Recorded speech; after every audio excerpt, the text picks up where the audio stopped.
working with vocals, what are your like go-to methods? I have a blue baby bottle, which I stand by. It's so awesome. I just use that in my room with just like, what is it called? The DS? It's not a DS. It's the pop screen. That's right. Yeah. Just it's pretty simple setup when it comes to hardware, but it's all about the way you affect it. I use auto-tune like extensively. I don't like the people that say auto-tune is bad. Like I get where they're coming from, but I am a perfectionist when it comes to notes, so it really bugs me when something's off. So if I were you, I would make it perfect. That's just me. I make it perfect when it comes to tuning first, and then I compress the hell out of it. I use like sometimes 3 compressors. I don't think you can. I don't know if I've ever heard a track with overly compressed vocals. Usually, to me, it's undercompressed, because when you compress it, you can just crank it up. So I'll use the waves. Let me see. They have like a channel set thing. Yeah, the I think it's called the CLA or something like that. Anyway, they just have like a channel where they have EQ and all that stuff. I'll use that. The main thing is just getting it compressed enough, which is hard sometimes. And then, I'll EQ and DS, just pretty much standard. It's as long as you have a good signal coming in, it makes it a lot easier for sure. Does that kind of answer it? I know that's pretty vague. What problems do you have? Just making it fit in the whole mix as a whole. Like, yeah, I think a lot of that's to do with compression. I do. If you're having issues, try overly compressing it and then pull it back. Well, like in song form too. A lot of that also has to do with sometimes you have to ride the automation of the volume too, depending on, like, certain words will pop out even if you compress the hell out of it. So yeah, there's that. I add a lot of highs to everything. I don't know if you guys noticed. Yeah, so I add a bunch of highs. No one ever like actually taught me how to produce. I just kind of go by my ear. So a lot of this stuff might be technically wrong, but I don't care. Like, as long as it sounds good to me, that's all that I really care about. So boost the hell out of highs. I don't know. Like, usually that's going to help a lot. And then once you add the de-esser, helps with the harshness. Okay, well, let's try this.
Listen to the difference between that and this. Crashing right down, make my heart pound. If you stay,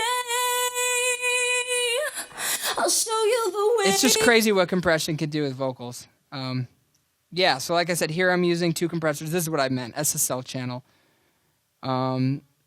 There's that. Here I'm using Melodyne, but usually I'll use auto-tune. With the de-esser, I've been using a doubler a lot recently too.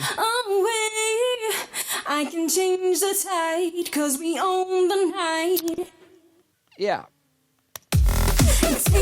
So that first noise you hear was the bass that we went over. It's the same thing. That when it's simple like that, you can apply it so many places. So I think it's this one.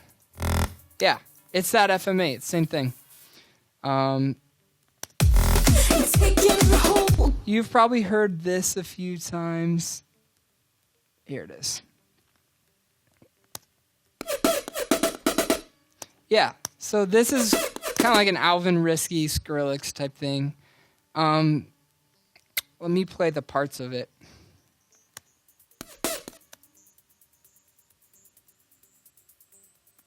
It'll work. There it is. So this is on the right side. Let me open it up. It's pretty simple. The key is see how this says 17 here? Use that same number everywhere. So it's going to sound weird if one of them is pitched differently. If one of them is 7, one's at 17, one's at 9. It messes with it. So yeah, the key is pitch it the same across. One, like I said, one on the left, one on the right. I have a center.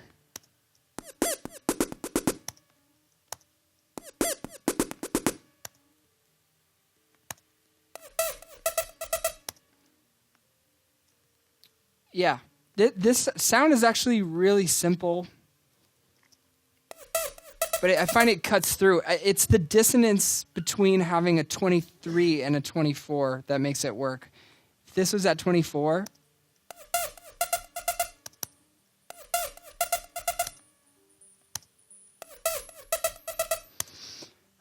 and then, yeah, just a bunch of different layers.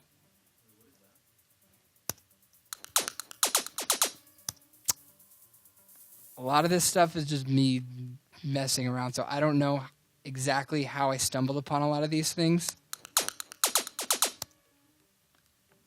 This sound has a lot to do with pitching. And actually the frustrating thing about it is that this is pitched to a note, but all of these are different. So if I want to change the notes, I can't just copy it over. I couldn't just go fix and then copy. It doesn't work like that. Every one is set to a different note, so I have to go through and do each and every one down, down, down, or whatever, you know. But together, let me play it. Yeah. What's up? I think that one note is off from where it was originally. It is all right. It's all good. So there's that. I think I also have something under here. Yeah, I have like kind of a sub under it too. Taking hold of what's inside me. I'm moving fast. Once again, drums just play such a huge part in this song. This is before I was doing that subby thing that I was talking about. So this is going to be a little, it's lacking in sub.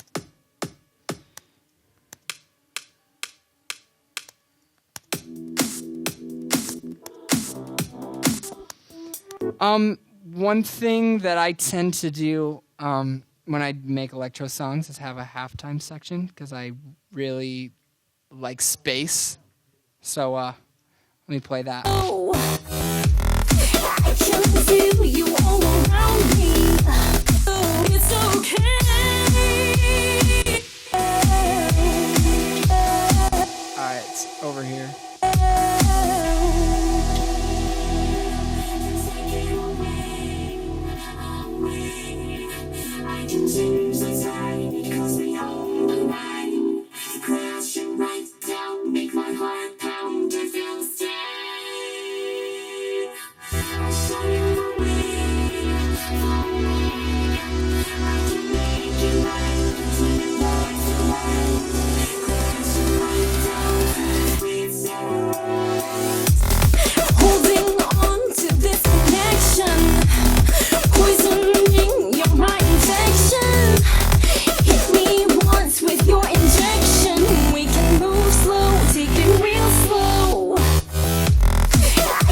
And once again, kind of going off the acoustic vibe.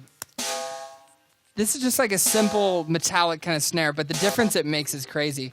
Here's without it. Holding on to this connection.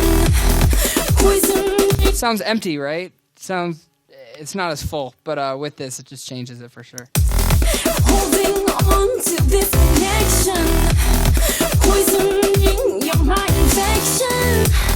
Hit me Any questions about? Yeah. And the build up to that part, there's like a Wolfgang kind of sounding thing that sounds like it's opening up. Yeah. That's once again same synth I use on everything else. It's this.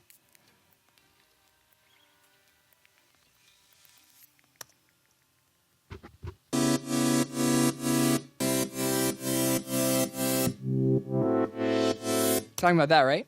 Yeah, it's the same thing. It's all about the way that you filter it. Here, this without the filters just doesn't work.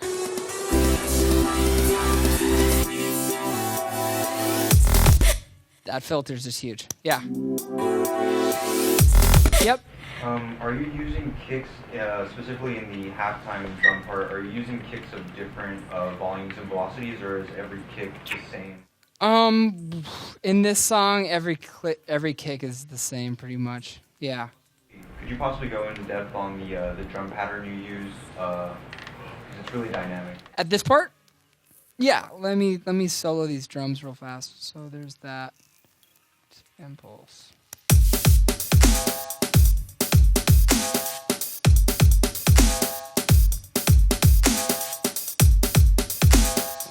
Yeah, let me find where that little thing is.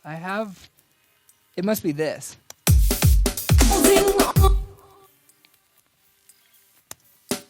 Yeah. So listen to how much that changes it without this. So let's go to here. But without this little part, yeah. How do you just take that out? All right, one sec. All right. Kick.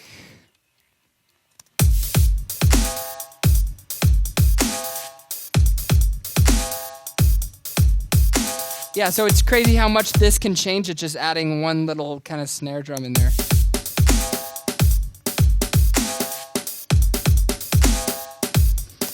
This actually isn't changing.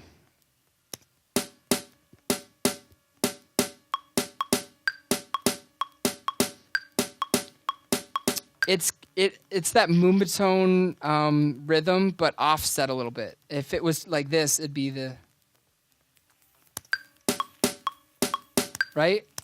But if you offset it one to the left, and let's add it back in.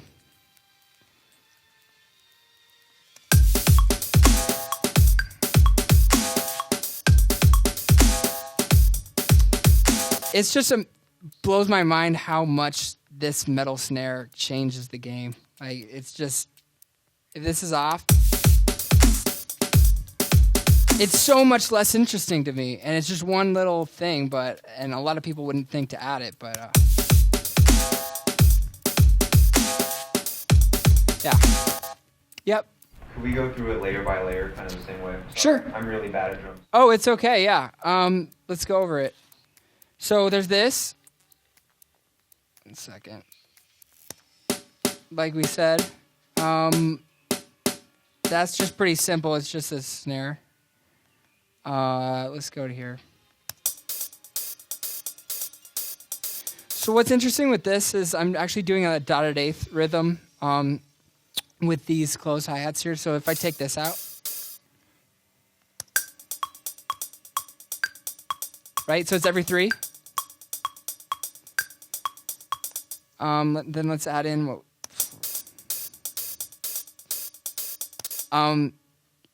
The contrast between having one of them doing the dotted eighths and the other one's just on the offbeat. Tap, tap, tap, tap, tap, tap, tap. That's what makes that work. I mean, that's pretty simple. Clap.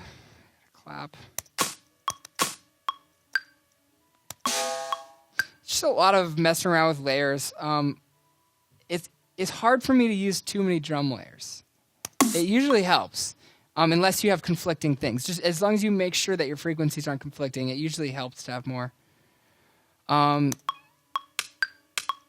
then just the top kick and the kick. It's pretty simple there. All good?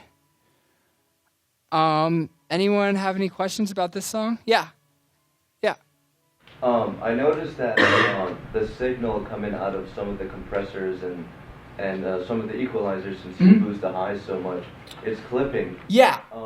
That's Is that something you just leave it the way it is and take care of it later? Like, what do you? That's kind of what I was getting at before. I don't look at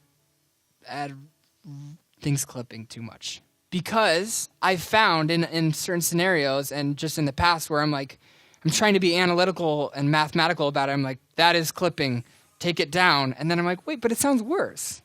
What's the point of all this? It's to make good music, right? And that's it. And those are guidelines. That's the way that I look at it. Yes, most of the time if something's clipping, it makes it sound worse. But there are totally possibilities of it making it sound better. As long as you're not clipping in the master, I just do whatever. That doesn't bother me. Because, like I said, I've had so many times when I've went back and said, well, technically it should be this, but technically I'm just trying to make good sounds. So if it sounds good, then I'm fine. And yeah, so I guess that's my answer. It's not very school-like, but it works. I don't know. That's all I can say. Yeah. You said you had artificially doubled the vocals? Yeah, let me try checking up on that. I haven't touched the song in a long time. Holding on to this connect. So let's take this out. On to this connect. That's D. Okay, yeah. So let's take out this doubler. Holding on to this connection. It's actually pretty subtle. Holding on to this connection. Yeah, maybe you can't even. Maybe it doesn't even make a difference. Let's start from the back. Let's start from nothing and see what really does make the difference. Like I said, I haven't touched this in a very long time. There's that. Off. Okay. So Holding clean. on to this connection. Poisoning my infection. Like I said at the start, so much of what makes this good is that compressor, is the double compressor. And if I just had one of them, Holding on to this connection. that's not right. If I just have the other, Holding on to this connection. you really need both here. EQ is pretty simple. I'm kind of only just cutting the lows. Holding on to this connection. De-esser. Holding on to this connection. For some reason, I have two. I have no idea why. Holding on to this connection. Holding on to this. So it's pretty clean. You'll notice, like I said, the thing that really did it was this SSL channel and this compressor. Other than that, the rest is pretty simple. It's just making sure it's not, the sibilance isn't really hurting. All set on that? Cool. I want to open up something else. Subvert remix. Okay, cool. If anyone's got anything, let me know. Yeah. When you layer your drums, say like your clap or your snare, do you tend to offset some of them? I do. Yeah. My kind of rule is the snare of it should be on time, but the clap should be early. That's the technique that I found works. And I personally tend to like claps that aren't like mono, I guess, like that don't hit at the same time. I usually, if they're offset, like those are usually the ones that sound the best, right? And then pan them? Yeah. Yeah, definitely. So I definitely try setting it early, maybe like 20, 30 milliseconds. It changes per song, but especially for electro stuff, I like having claps early for sure.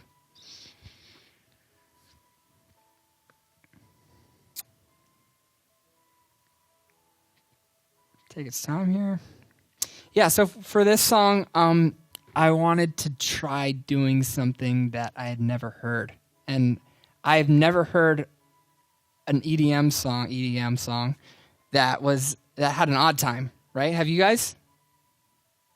I've never heard one. It's usually either in 3 or in 4, or it's pretty simple. But with this, I wanted to try something weird because I grew up listening to like prog metal and Dream Theater and all that stuff. So this song's in like the drop, if you want to even call it that, is in 13/8, which is just odd.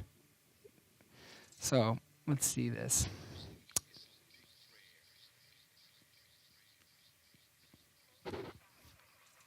Okay.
One, two, three, four, five, six. 1, 2, 3, 4, 5, 6, 7. 1, 2, 3, 4, 5, 6. 1, 2, 3, 4, 5, 6, 7. 1, 2, 3, 4, 5, 6. 1, 2, 3, 4, 5, 6, 7. Right? It's weird. Feels a little off.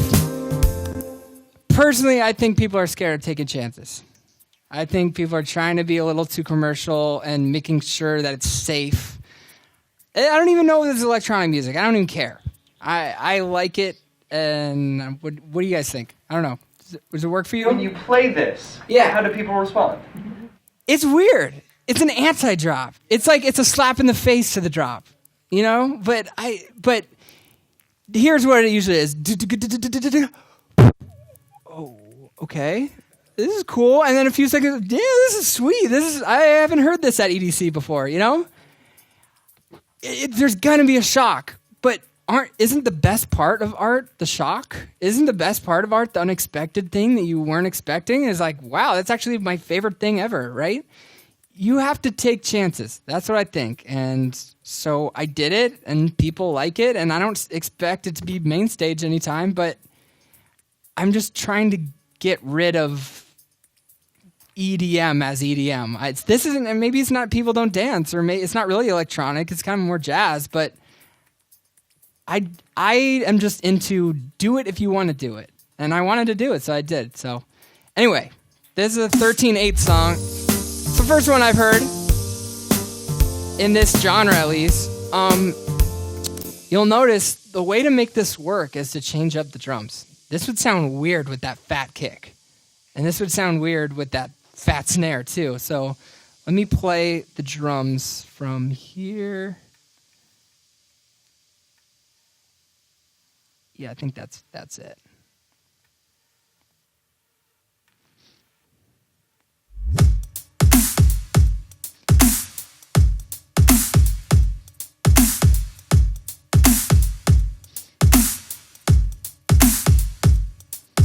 Right? So there's that. And let's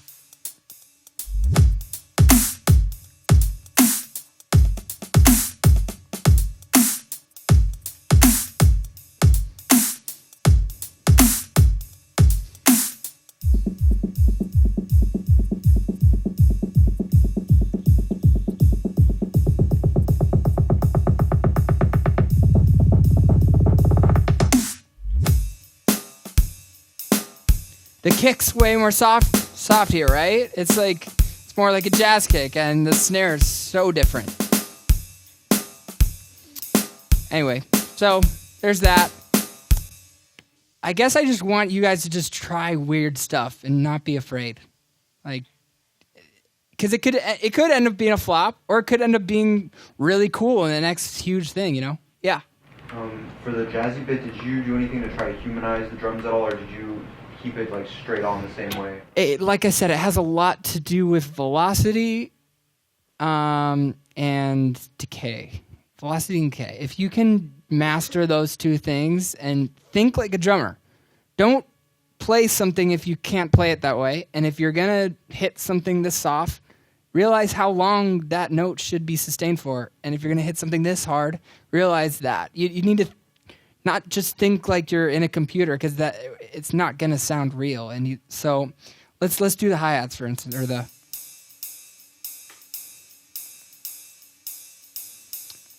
Yeah. So I don't know how to do it, but if you were to imagine, hold on, let's do this.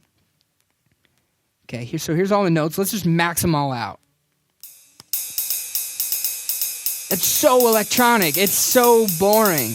But even just that completely changes it. And I could take it to the next level. I didn't with this song because I didn't feel the need, but I could take it to the next level and, like I said, adjust the decay of each note and make, this one longer, this one shorter, whatever.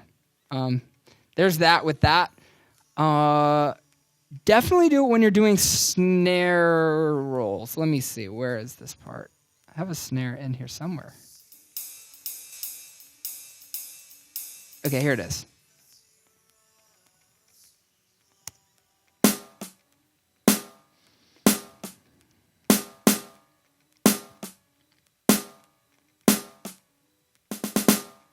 So, let's take this part for example. I did it the wrong way. I was maybe being lazy. So, let's go into this snare that we're using. Here's this decay time. Let's set it lower at the start and higher at the end, like this. And then the same, I think I'm using two different snares here. There's also this one. So let's take the decay, same thing. Okay.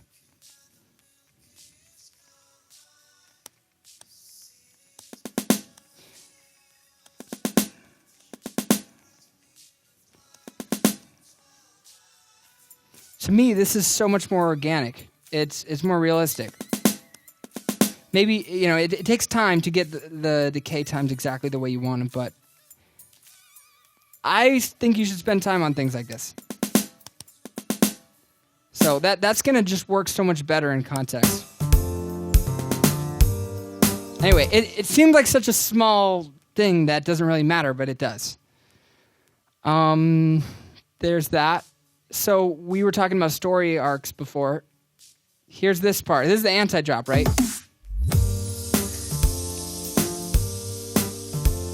Like I said, this is huge. You have no idea how many comments I got on SoundCloud. The birds, right? It's so cool just to add in little organic elements.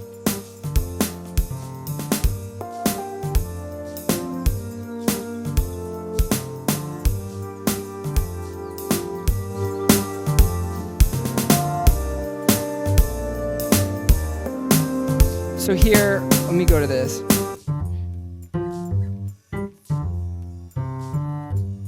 Contact.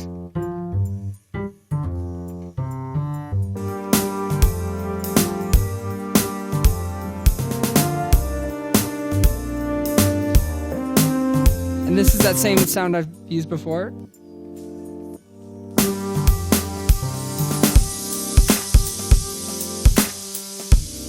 So the coolest thing about doing an anti-drop is that then you can do a real drop, and it's twice as hard because they kind of think that you're being soft now, and you can bring them into this.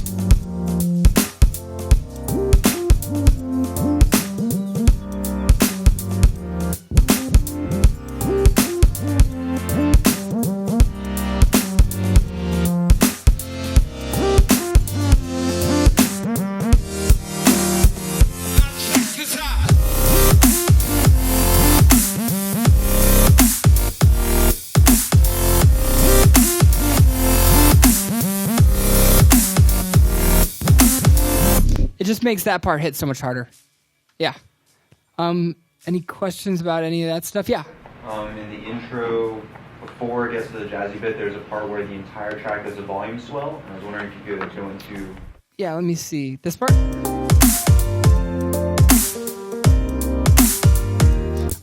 I think... It's not that. It's a very quick, dynamic volume. Yeah. Okay, so yeah, it's not volume. It's actually an EQ.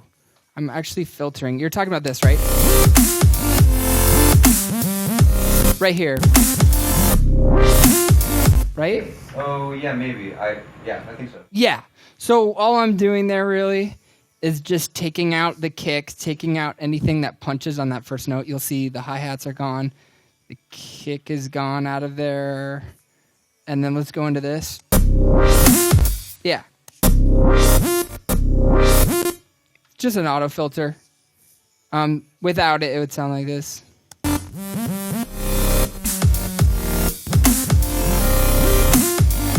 Just works better that way. One thing that I've started doing, you guys probably already do this because you're so cool, but reverse a bass drum and bring it into a snare. Try it. I never did it before, and it works even better if you use the same bass drum that you usually use. I just like the effect it has. Let's play this, for example.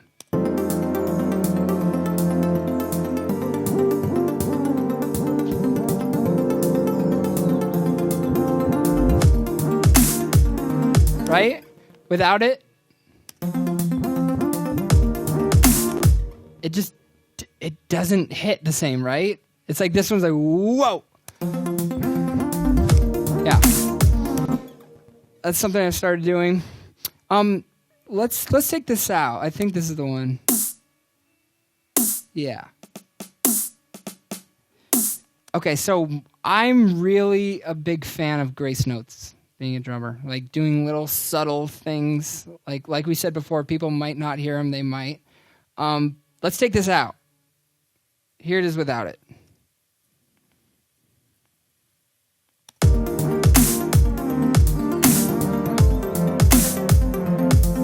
Like, it's okay, it works, but I like it better with this.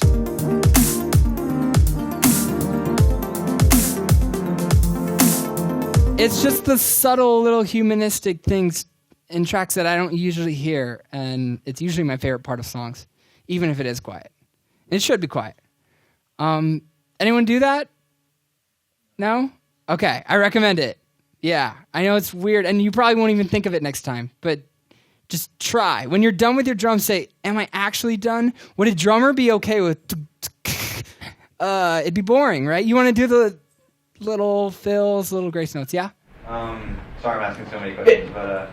Perfectly fine. What's up? Is that snare that you're using for the grace note, like just one of the snare layers? It's actually a completely different one.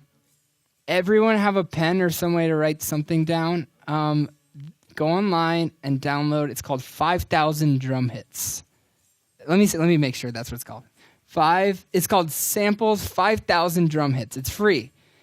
And here's the secret path. I've found this. So go into various drums and then go into snares. This is magic. This place is magic.